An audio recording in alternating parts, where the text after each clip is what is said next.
show suddenly growing? We haven't, like, it's been off the air for years now. Put it back on Netflix. Where the hell were you all on Friday nights at 9? That's what we want to know. They were the ones that watched. Everybody came in. Thank you. This is great. I love it. What a killer crowd. This is awesome. Yeah. How many people slept last night? Like 10 people. Miracle did. I was trying to sleep at like 12, and I'm getting texts and calls from her and Chris at 3 o'clock, 4 o'clock. Did you get the photos she was sending? Photos, the video. I like it. I don't even know what that is. Was anybody at the rave? Anybody go to the rave? Miracle was there. I was not. I wanted to be. I used to rave. I had the bracelets and everything. Very cute. Lots of glitter. That really doesn't surprise me, not in the slightest, honestly. Okay, so for the people who have not been to our panels before, we have 2 lovely people with mics. If you would like to ask our panelists some questions. I actually wanted to start while we were waiting for people to line up. So this is Miracle's first con.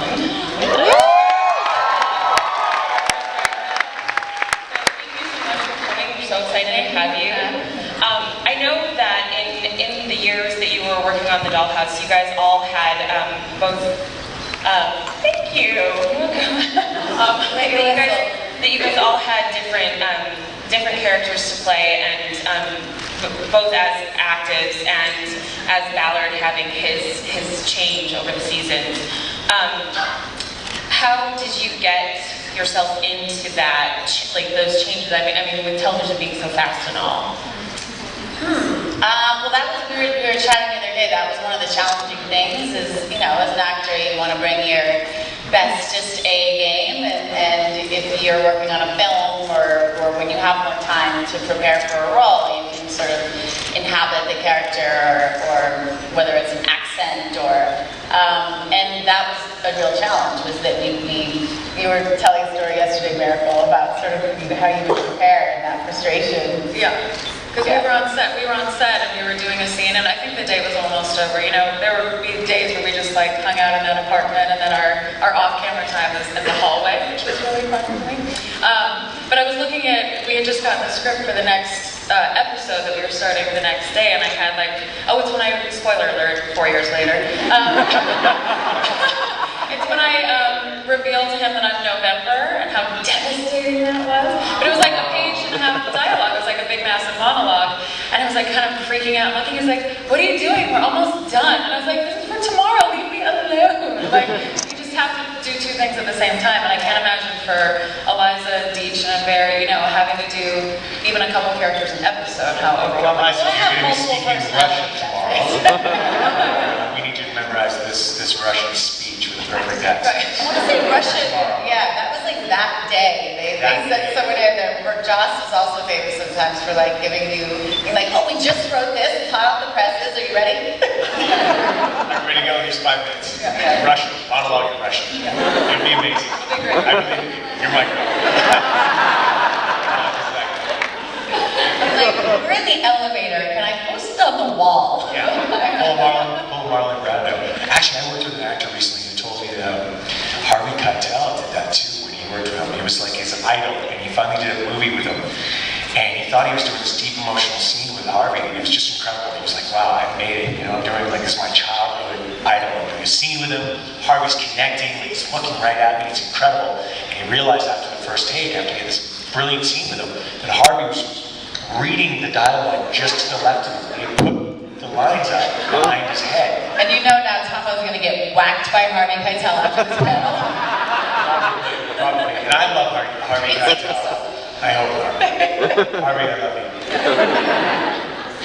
All right, great. I don't think I answered that question. What was the question? Do you have our time? No, not really, because I played Ballard. No, I'm joking. It was definitely challenging.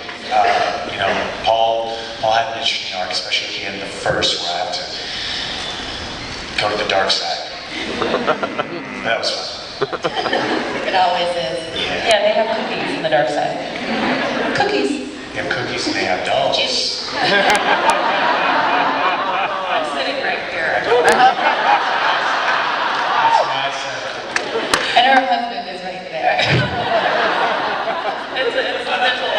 Caitlin understands.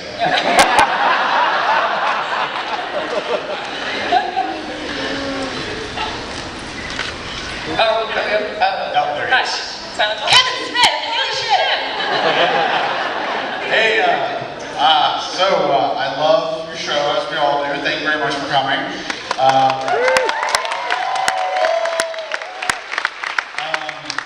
For all the mind-bending stories and superb acting, the show is also very much an action show. And I was just wondering about your experience in the action sequences, and if you had any experience with martial arts. I feel like Agent Ballard often employed the Muay Thai clinch, in some of the fight scenes. So just kind of curious to think about that. I didn't even know what Muay Thai was. And I love action. Shocker. I kind of just roll into it pretty nice and easy. And we had an amazing stunt coordinator, Mike Massa, on the show. I worked with Massa. He used to double Angel, so I had beat his ass a number of times.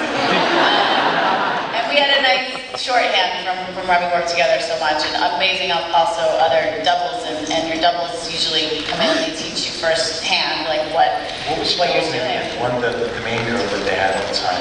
Bridget was what I made. Very, very talented martial artist, man. Actually, yeah. She's awesome. She's great. But yeah, the action was pretty epic. And your stuff, I had heard rumors that you did your Muay Thai, and then when I saw that opening scene, I was like, damn. Do you guys want to know a secret? Josh, I've actually never done that. She knows him so well. She gets the It's crazy when people do that. Exactly. That's my nickname for it. Josh showed me a still that he took on his phone of you and the mat, with your shirt off and the shorts and the lighting and everything. Okay, Get these to their own panel. He's like, isn't that beautiful? And I'm like, yes, Josh.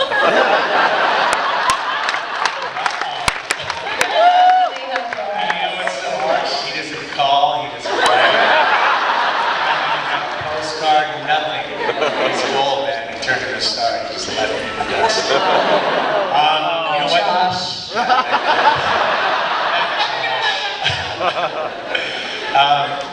Eliza's obviously been doing fight scenes since you were a kid. You were doing them forever, so she's an old hand at it. Doing the epic fight scene that we had in Man on the Street was a blast. That was so much fun. It was killer. I mean, you guys saw it. Throwing pots at me. It's like a frying pan, dodging pots. They had these really hard. They were actually quite heavy though, like rubber pots and pans.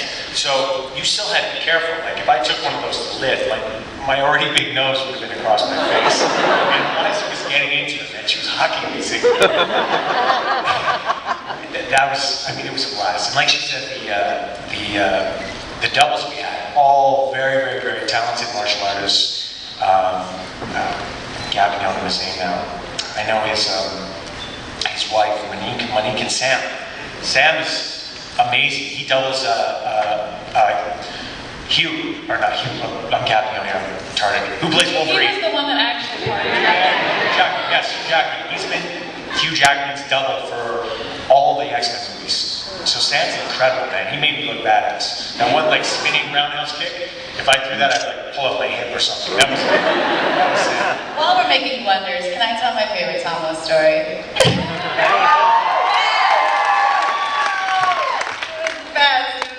This was the pilot, and Tahmoh came in and we were shooting in this little apartment in LA, and it was the first scene where Ballard comes to Echo, and we have this little talk, and he says, the dollhouse is real. And it was really intense, and it was your first day, I want to say, and so we had rehearsed a number of times, and we got all ready to shoot the scene, and take one, sweet Tahmoh looks me dead in the eye with 2 cameras on him, and he goes, the wall house is real.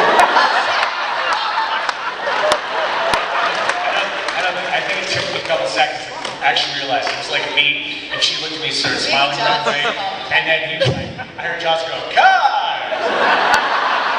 And I was like, did I say wall house? She started cracking out. I would like to add to this. So my first day, doing a series with Eliza Dushku and Josh Whedon.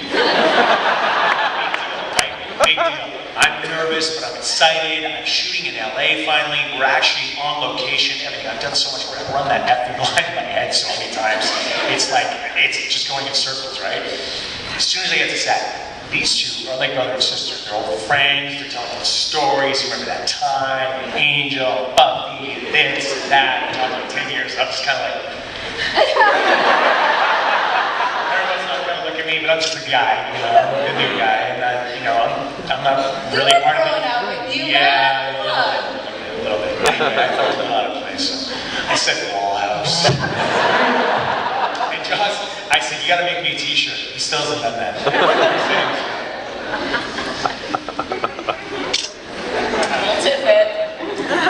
Hi.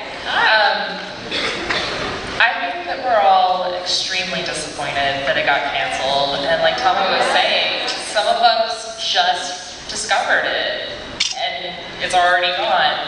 And Miracle touched on this a little yesterday, but are you guys comfortable with the way it got wrapped up? And do you feel like everything was delivered even though you didn't have the time to deliver it? Well, I mean, I think all you guys would probably agree it could have used at least another season. I think even 3 seasons. A lot of the arcs could have been not so rushed. They could have been, you know. And like I said yesterday, you know, when, because I know that Joss actually, I think, Eliza knows probably what really happened, but I think he was like, okay, I've got a plan for like 4 more seasons. And then 5 seconds later, they're like, yeah, we're canceling you. So he had a really hard time, I imagine, trying to wrap it up as best he could. And I think he did the best he could with what he had.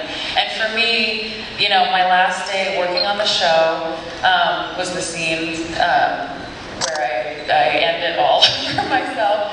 And the last scene we shot in that episode was that scene in that moment with Tahmoh, and it was a very, very emotional day for me and him, and Joss came by to say goodbye, and we were talking, and just kind of taking it all in, and I said, so would you have killed me anyway? Like, was this coming? Did I do something wrong? You know, he goes, babe, no way. He's like, you're one of my favorites, the fans love you, absolutely not. He's like, but the minute I heard we were canceled, I thought, she's dead.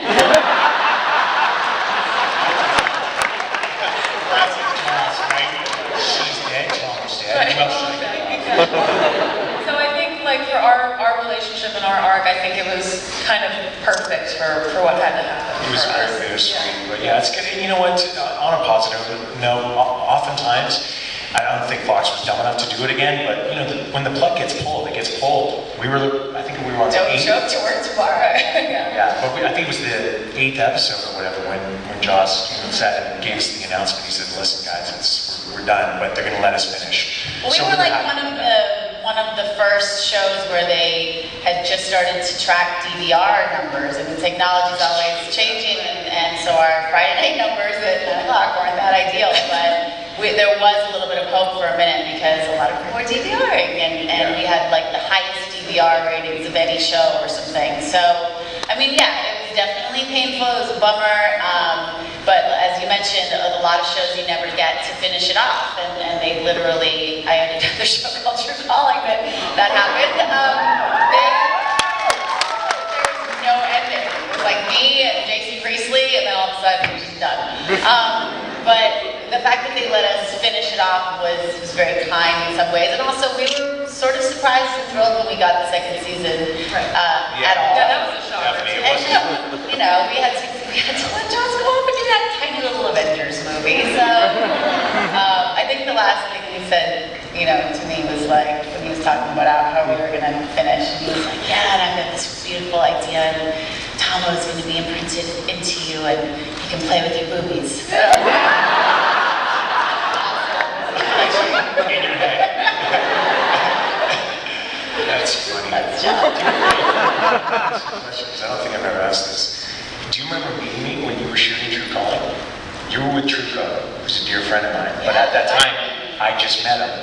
And Truco brought you to the fireworks party at my buddy Alex's house. Yes. That was the first time we met. Yeah, I do remember that. A long time ago. Yeah, he was like on the water. Yeah. Yeah.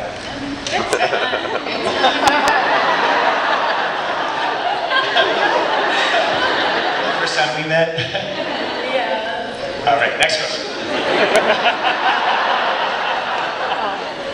Hello, thanks very much for coming.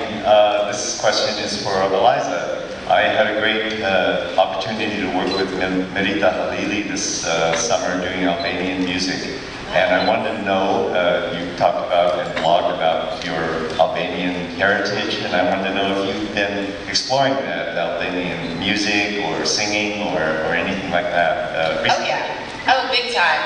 Some of you may have known about or contributed to our Albanian documentary, Kickstarter. Thank you so much. We're still in the process.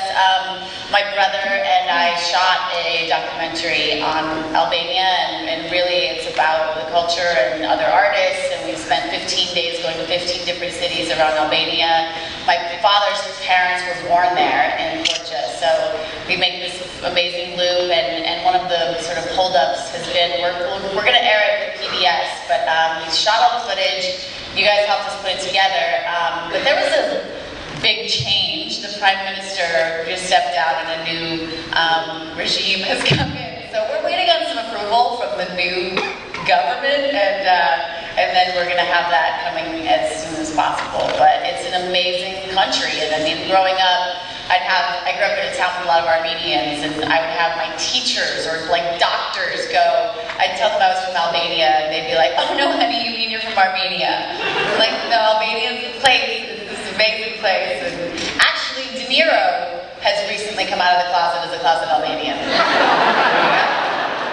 Yes, and Bear, Dollhouse is my little Albanian cousin, his brother, so yeah, I've got mad love for my Albanian artists. That's awesome. In the documentary, the last thing I'll say, there's a woman, you know, you get to see a lot of like Albanian pride because there's so few of us, and it can get a little strange, and like, you know, this woman in the documentary says, we're not trying to say that we're the best, we're just trying to say that we exist. And it's true, you know, I have a lot of pride for it, and I think, you know, I'm excited for you guys to learn more about this beautiful place. Good on you. Good on you.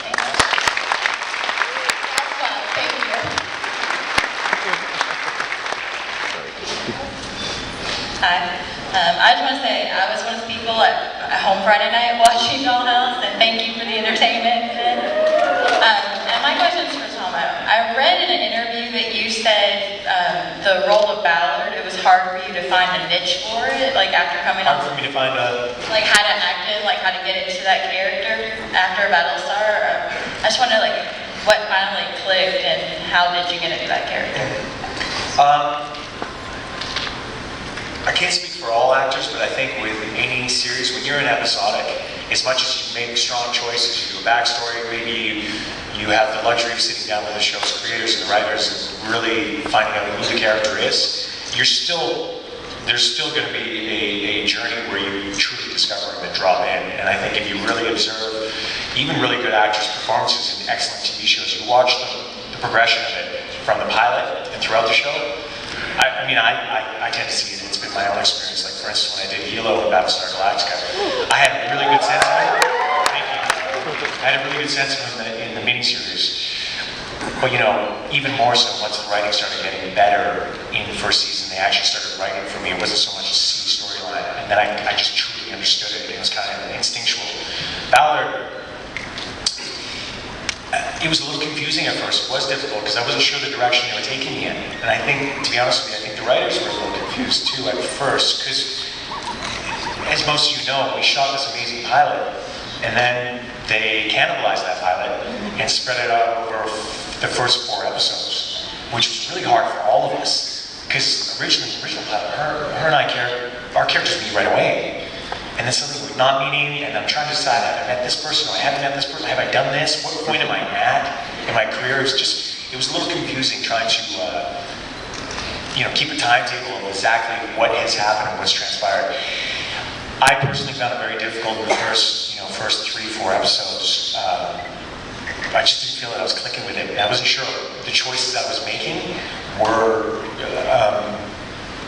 the right ones, or I was heading in the right direction, because unfortunately, Joss and most of the producers, the writers on the show were so stressed out about whether we were going to make it, because it wasn't looking good. When you have a pilot and then it gets cannibalized and spread out over 4 episodes, that's not a good thing. You're not starting out right. So there was definitely a stress on set as far as I was concerned that I felt was coming down from the top of the ladder all the way down. So there was no time. Crackhead by the end of the shoot. I sweet crackhead. Yeah, honestly, he really did. I mean, you know, I looked at Joss. I didn't know him really well, not like Eliza, but I could tell. You know, he had a lot on his mind, and I think because he was like, you know, he has this brilliant mind. He thought out this Bible, exactly the direction the show was going to go. I'm sure the episode order, how each of the episodes was going to be done, and unfortunately, it's being taken in a different way right away. There's too many cooks in the kitchen. And that's going to be hard for a man like that, because you can't mess with his style of writing. It doesn't work. And there was that stress on set. So for a while there, I just wasn't having my little ego, my acting ego stroked and being told you're doing a very good job, which I need to hear. So a lot of the time I was like, I'm not sure if I'm doing a terrible job. Maybe, oh my God, are they going to fire me? Like, am I doing the right thing? And it was harder too, because the transition from Battlestar was immediate. They released me from Battlestar shooting the very last season to do the Dollhouse pilot, and then I went straight into it. So I went from this environment of working 6 years with all these directors and these actors, with this big, happy family, and there was a whole lot of ego stroking going on all the time. You can see the director like, that's amazing. That was so cool. Thank you. I'm like, do you mind if I go again? I just want to try something. Let's do it, let's play. And that was it. You know what I mean? So I left that and then went into, we'd finish the scene, Joss would be like, moving on. And I'm like, Do you like me? yeah, do you like me? Was that good? Can you just rewind what and say that word? Say Joss's favorite word, please. Or the way only you say it. Which one? It starts with an E. It's supposed to have an X, but you just take the Z. So it's exactly the way you said it. So I tend to say, at least I used to, and because of Eliza and Joss busting my balls about it. There was a sign on the wall in the writer's room that said, "Do not write the word exactly for Tahmoh." Because I'll drop the X. Exactly. Shut up. Leave me alone. Moving on. Did that answer your question?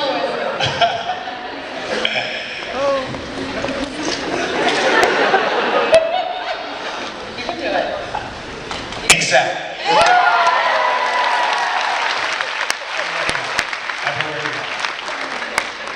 Hi. You guys have obviously inspired a lot of passion and a lot of people here, as evidenced by this full ballroom, and we've waited an hour plus to see you. And I'm curious, who here are you excited to meet, and what kind of panel would you wait in line for? Ooh, that's a good question.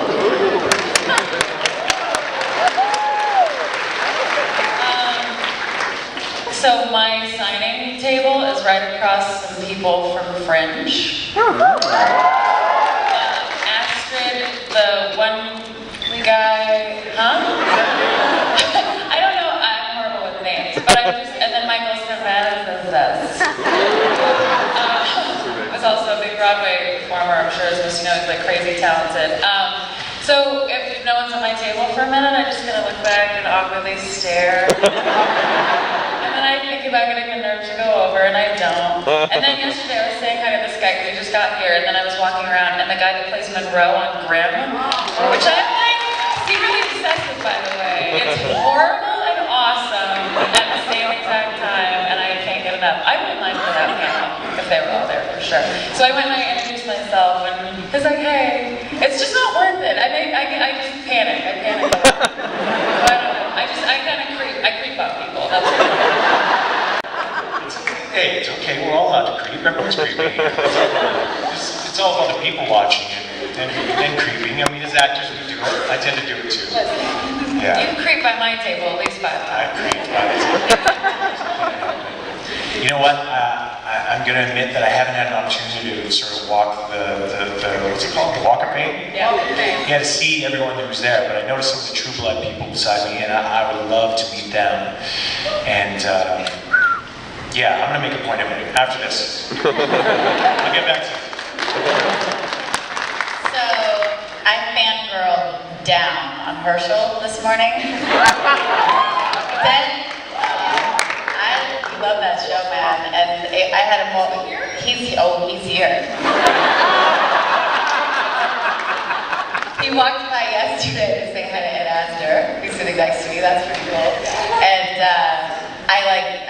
I was lost. I hallucinated and I forgot my name. And I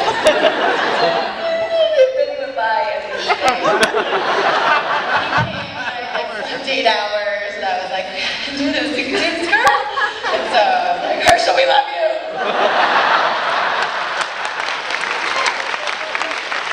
He was a little crazy. And then I was like, oh yeah. And we started talking, and then he was like, I'm a fan of yours too. And it was really sweet. So I like that. I love when you guys turn out to be one of us.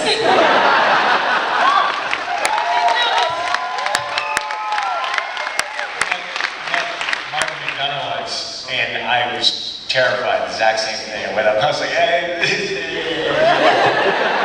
I love you. Exactly. And I walked away with my hand down. Well, I guess it was the first, people would call me fake a lot, yell it out in the streets, and I guess I just did that. I was like, Herschel! His name, you probably know better. Yeah. Can I tell a quick, really, I'll be cast about it, story about me freaking out probably the most ever at somebody? Do you guys know who the monkeys are? I grew up watching the reruns as a kid, but not knowing that they were reruns. I didn't, and then I swear to God I was going to marry Davy Jones. Like, forget it. That little guy was mine. And then we met him at an autograph signing, whatever, and my parents bought us his autobiography, and I could read. I was like 7 or 8 or something, but I didn't care because there were pictures in the book, and so I just got right to them. And he looked a little older, which was weird, and now it's the 80s. And I saw a picture of his wife and his daughter and like some pets, because I think he owned a farm, and I realized that he was married with children, and I kicked my sister out of our room, and I slammed the door, and I said, you guys leave me alone. And I sobbed, and I said to myself out loud, a 7-year-old miracle, he didn't wait for me.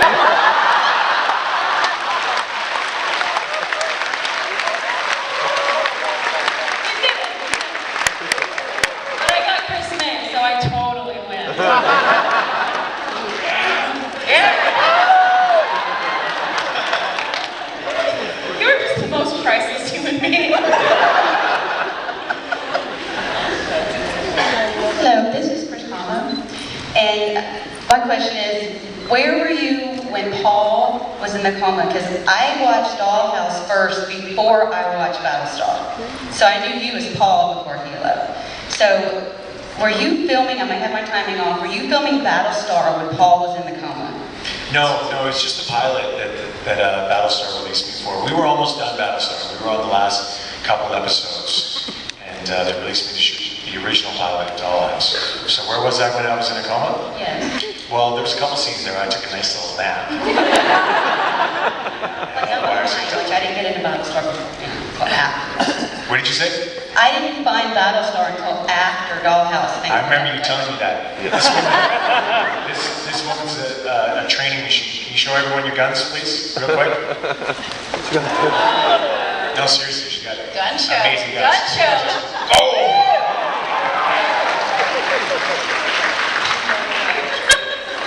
I thought you meant actual guns, and then I got That's not a good idea. Hi, I have a question about your inspiration to Deep breath. Yes, I cried in front of you yesterday. I don't remember. Oh, Taylor? Yes.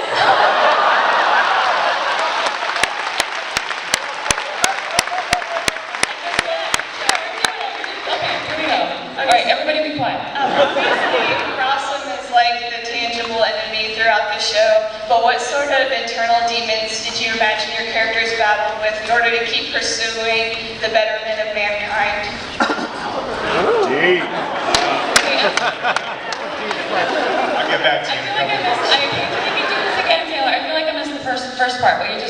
The question. Just what sort of internal demons did you imagine your character battling with throughout the show? Oh, all of us, right? 'Cause there was a lot going on. Eliza, go. Deep, man, in it. I'm like, there were a lot of demons. There were a lot of demons, I think, especially as Echo started to really feel Caroline and have that distinction. I mean, that was the biggest premise of the show, was we're making a show about human trafficking and trying to see if there is any right into that. And I think that's why we ended up on Friday nights at 9. When Fox realized that that's what the show was about, they were like, we can't put you on after 24 on Tuesdays. But it was, I mean, I wish Joss was here, and he could probably give an amazing articulate Well, answer. especially because, when you started unraveling so much, you were all about demons, you had so many characters in your head. I mean, that must have been insane. I feel like Tahmoh's character had that issue the most because he was just conscious of it happening. Like, as the dolls, we, quote unquote, volunteered or were brought in for various reasons. I mean, it's... No. Paul was a happy character. He was happy with life. Life was good. He always had a smile on his face. I'm not sure if I smiled. There's a couple times I smiled. 26 episodes, maybe twice. You smiled when I brought you manicotti. Yes, I did. I think Paul definitely had some demons. Interesting, you made me think of, I think if the show had gone in the original direction that Joss had sort of planned with the original pilot, there was going to be some mention of me having been recently divorced. And, that was kind of a choice I made, because that was one of the few things that Joss gave me in the beginning, too. I mean, it was really Ballard's sort of obsession with the Dollhouse and Caroline, and her character was, was borderline. It was obsessive. It was almost weird at times, and it would have been interesting to see that explored a little bit more. Again, there's so much that could have been done with this show, and the writers were brilliant, and they didn't have the time to wrap things up, and it would have been interesting to see it go in different directions. I would have liked to have worked with some of the other cast a little bit more. Like, I loved when I finally got to work with Harry. We had some incredible actors on the show, obviously. Like, yeah, we cut short. But I'm grateful that we did it,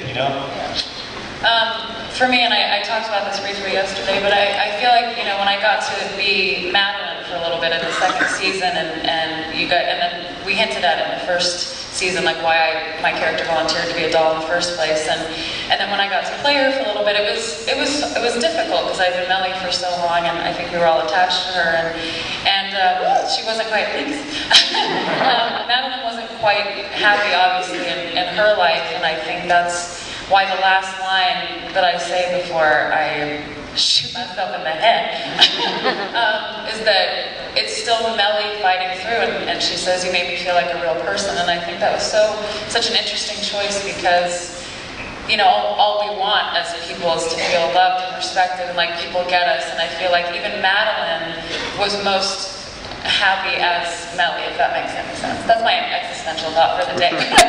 I think, he loved playing with that kind of stuff. Joss was just brilliant that way, and he made everybody complicated. He's really, really good, because humans are.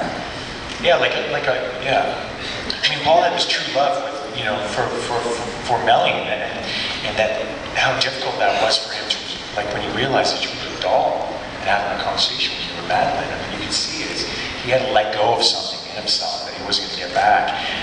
And then, when we did the jumps with the epitaphs too, it was really interesting. I mean, that one scene that we have, it's 10 years later. I mean, my character's still madly in love with this woman. He's still chasing her, but she's never quite let him in, But he's not giving up. But she's giving him so much, she's reciprocating so much, enough that he's there, and they're still, trying to save humanity or what have you. But there was that one great scene they wrote where we have the speech, and I'm just like, you just won't let me in. Yeah. It was a really good scene. I like that scene. I kind of summed up our Tahmoh's like going there. You're like, anybody, okay? Eliza, can we do that scene again? didn't even tell you I actually got the lines right. I'd like to do that scene because I wasn't happy with Let go, it's okay to let go. The wall is real.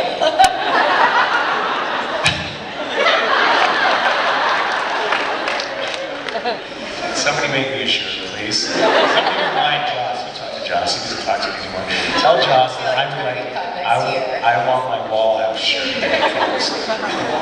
Everyone is going to be wearing it. Let's do it. Let's do it. Next Dragon Con, I'm going to see.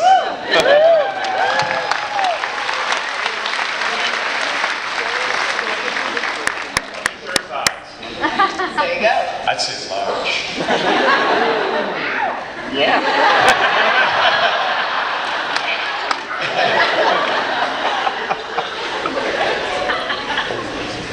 Hello, I love your show, obviously. I think maybe other people do. I just wanted to ask, oh, sorry. I know you're actors and it's your parts, but as actors and seeing people that you have to portray, it's mainly just lines, but once you have to bring some kind of feeling to it, did you happen to get just the lines and then try to use whatever you experienced to kind of bring a little bit more depth to these characters? Because I noticed, and I know it's not real, but Paul, what you did in November really upset me. But, and I know it's not real. Paul, what did Paul do to me? Cut you loose and Oh, what do you mean? yeah, get there. I know it's not real. I'm just saying that by that, I don't think any other characters that were actually doing that scene made it as good as it did. What I'm saying is, as y'all as actors, what do you bring into it to make it a little bit more real? Well, no, I think it's a good question. I think there are a lot of schools of practice that do different things. Every actor brings, there's Stella Adler, there's all different kinds of processes. Every actor has their process. And some mom's a professor, she's gonna cut me if she hears me. No, for me, I feel like it's a combination. I mean, there's the old, it's called acting, and you just try to, who was it, Anthony Hopkins, and they asked him, how did you become that, Hannibal Lecter in Silence of the Lambs? I mean, did you, how method did you get, or how did you be so crazy? And he was like, I thought about what a crazy person would act like, and I did that.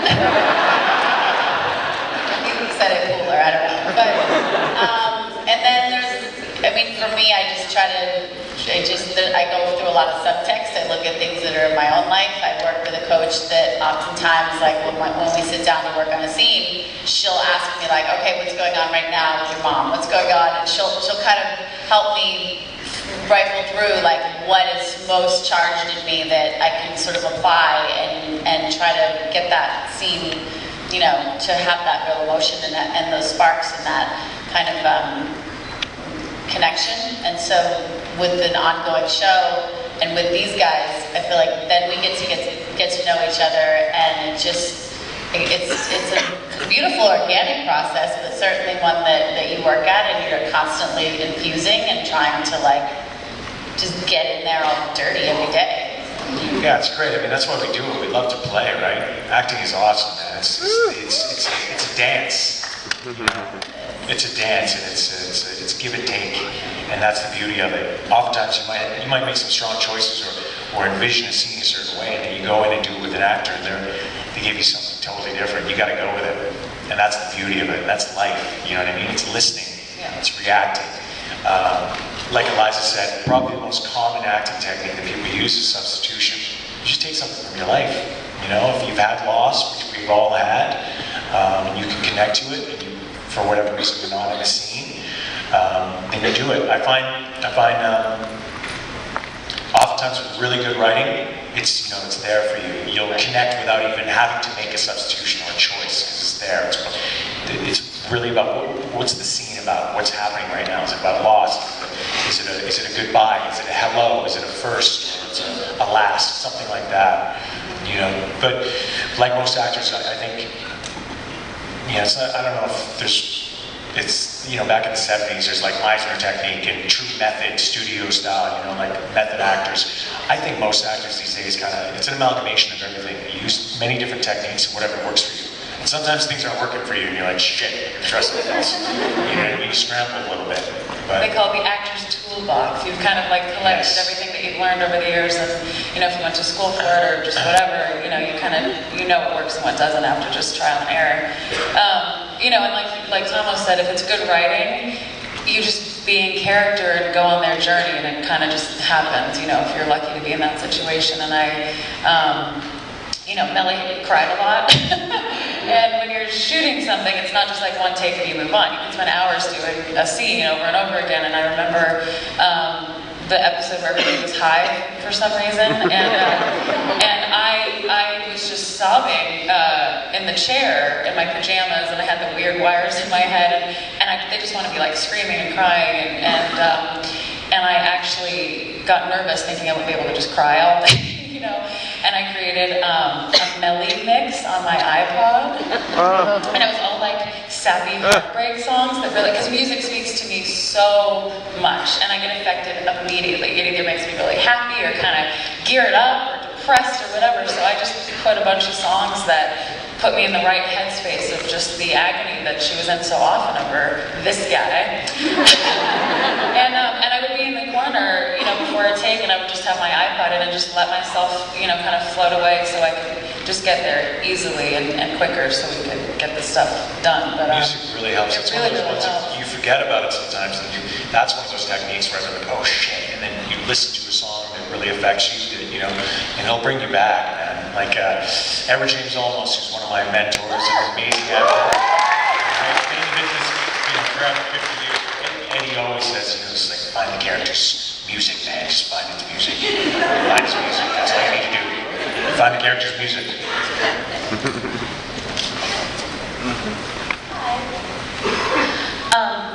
Such a complex show, and I can't think of another show where 80% of the cast is probably playing at least one or two or more characters, sometimes dozens. And I was wondering. That's so bad. I wanted to be a doll. You got your wish. Yeah. Sorry to interrupt. I was wondering if you had a favorite imprint. It doesn't have to be your own, like it could be someone else's, but if any of you guys had a favorite imprint. I loved and they're dancing in that club.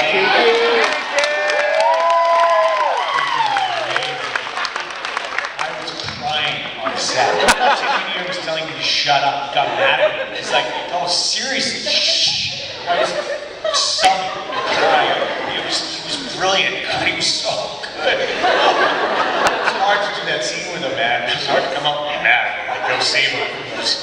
Guys who was fighting, I was crying. That's all. And Vera's Topher was Yeah.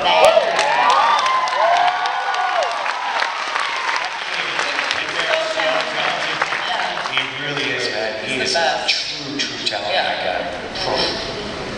You mean personally, or that's just leave it at that? Okay. Yeah. But what was your favorite? That was one of my favorite. Watching Embarrassed. I loved he was Kiki. That was awesome. Oh, Kiki was great. Yeah, it was lovely. What was the episode where you the blind girl in the cult? Oh yeah, True Believer. Who knows? True Believer. That was great. I really love. Yeah, you reminded me. I love that episode. Yeah, you did amazing work on that. I really like that episode. Obama was elected when we were shooting that episode. Love him or hate him, we were like out in that weird community, out in that commune, and I remember we were like all dressed up, sort of like Amish-like, and we were like sitting around this old TV box, like watching Obama get elected. It was like 2007 or something. You know, if I had a choice and imprint anything, it'd probably like be musical skills, like mad musical skills, like Mozart skills. I'm fascinated by musicians writing music. Blows my mind that somebody can do that, because I can't. I'd take languages. I would just get them all. Just awesome. travel around and talk to everybody. That's good. That is good. Mine was silly when I got asked that question on Friday. I said I want to be imprinted as Derek Jeter. Just to feel how amazing it was. Derek Jeter! I'm sorry, I know we're in Atlanta, I apologize. Because he's just an amazing athlete and a nice guy and kind of attractive and on top of the world, and I don't know, I think it'd be fun. And just like make a clutch play, because I'm not an athlete at all, I'm a super huge klutz. Like, I was put on the basketball team in junior high, and I warmed the bench. I think they only put me on because I was tall. Yeah. I'm not sad about it, walked out crying.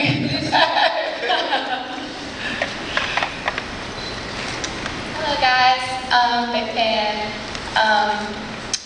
After filming and then viewing Dollhouse, were you guys still shocked and sad and mad to see how it turned? And what were your most jaw-dropping moments? Say it again, I'm sorry. What were your most jaw-dropping moments of Dollhouse? Working on it or like watching it as Watching it after you filmed it, kind of knowing where it went, but were you still shocked to see like it on TV? I remember seeing Epitaph 1 at Comic-Con, I think, and I was backstage and I was crying. And it was a little embarrassing because I'm like, should I be crying? Oh my God, no. But stop it. But I think Joss was there. I was like, I love you, man. And that was, it is surreal because you're there and you kind of feel like you get the scene, and then when you see it and the music's laid in and everyone, and they've picked the finest, performances from each person. It always. I watched an episode of my own show on a cross-country plane recently over someone's shoulder, and I was kind of like, damn, that show was good, man. So you have this surreal times when you're doing it, and then you appreciate seeing everybody's work and accumulation in those magic hours. I remember Eliza and I were actually with some of the writers and actors watching, was it Epitaph 2? And then, is that the one that you get shot in? Was that Okay. So I either forgot that happened, I don't know what the hell was going on, but I was like completely shocked. And I lost it. We were in a room full of people, so it was super embarrassing. But it was just, when I really lost it was the scene when Eliza breaks down, and I think it was like, for her, the realization of everything that happened, what a huge loss that was, and it was just so special to watch that scene and be there with her. And I remember we like grabbed hands, and she goes, "We loved him, didn't we?" Like, yeah, we did. It's depressing as hell. But she was so amazing in that scene, and it broke my heart, and I thought it was stellar. It was like the perfect ending for that relationship. Yeah. Nice. Oh, girl. Right? I hugged her fist. I'm gonna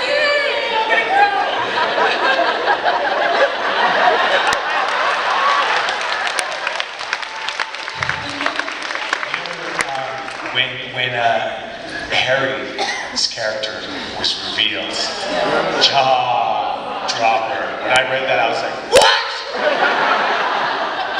Oh my God, that's so awesome. It was brilliant. I had no idea. It didn't even occur to me. I had no idea. When I found that out, I thought that was so awesome. And Harry was pretty stoked too. But he's such a cool cat. He tried not to make a big, usually just acted like it was no big deal, but I could see his little twinkle in his eye. He was happy. He was like, yes, finally. Because Harry, again, great actor. Veteran, amazing actor. But he could have been used more, and that would have happened if the show went on longer. But he wasn't. I think for Harry. Yeah. And can we just give a shout out to Olivia Williams?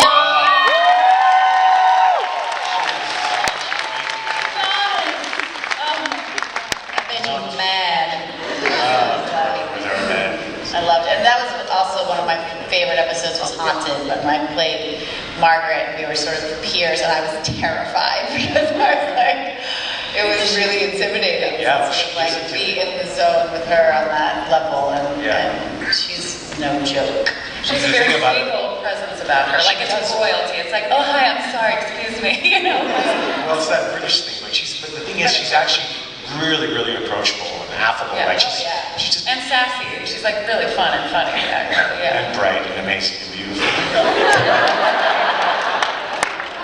She would like come in every day and be like, I just did my Bikram yoga. And I'm like, Oh God, I know. she's just on it. Yeah, at 4 a.m. she did it for an hour.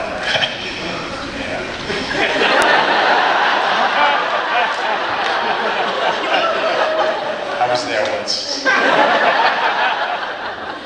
This is actually going to be our last question. Our last question. Yes, we are at time. What? Sorry, Vince. We're gonna do pictures now. Yeah. Oh yeah, listen everybody. Okay, so we have to go right down back to the Marriott to Froggy's if you're doing group photos with us. But Yeah, I'm gonna be, Froggy's photos. I got a flight like right after, so I'm running out of Dragon Con. but I'm gonna be 15 minutes late because I have to run in my room. What? I have to. It's a must. Okay. Question. Make that the last question. But yeah, come see us. We'd love to take a cool shot. That's for sure. So, Joss sort of has, there's this formula to all of his stuff, and I think is sort of what his fans like. There's, the characters that always seem to have lots and lots of endlessly witty things to say all the time, and, there are these sort of unbelievable situations with demons and vampires and spaceships. But Dollhouse really pushed the boundaries in almost every way. It wasn't comic and funny all of the time, and it was actually an incredibly believable premise.